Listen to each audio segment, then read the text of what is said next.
কেউ যদি জুলুম করে তার ভাইয়ের 1 বিঘত পরিমাণ জমিন খায়, 1 বিঘত চেনেন তো?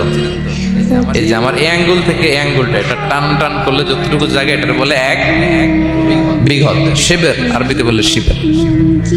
হ্যাঁ, মান যালামা কিদা শিবের। বিষ্ণু বলেন এই 1 শিবের 1 বিঘত জমি যদি কেউ অন্যায়ভাবে জুলুম করে তার ভাইয়ের কাছ থেকে খায়, কিয়ামতের দিন তুবিকা আলাইহি সাবউ আরাদিন, এই 7 জমিনকে আল্লাহ তাআলা তার ঘাড়ে চাপাবেন। খা এবার, খা। অন্যের জমি খাওয়ার এত শখ ছিল, এবার 7 জমিন ঘাড়ে কর।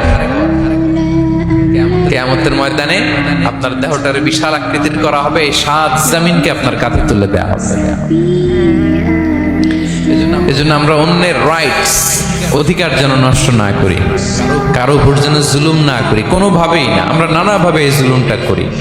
আমরা প্রায় দাদার সম্পত্তি থেকে ফুফুদেরকে বঞ্চিত করি, বাবার সম্পদ থেকে বোনদেরকে বঞ্চিত করি। হ্যাঁ, নিজের ভাই আরেক ভাইকে, আপন ভাই ভাইকে বঞ্চিত করে, জুলুম করে। এরকম দৃশ্যপট আমাদের সমাজে আছে না নাই বলেন তো? কিয়ামতের দিন আল্লাহর সুপ্রিম কোর্টের কাঠগড়ায় হিসেব দিতে হবে। আর এই জালিমদেরকে আল্লাহ তাআলা পছন্দ করেন না।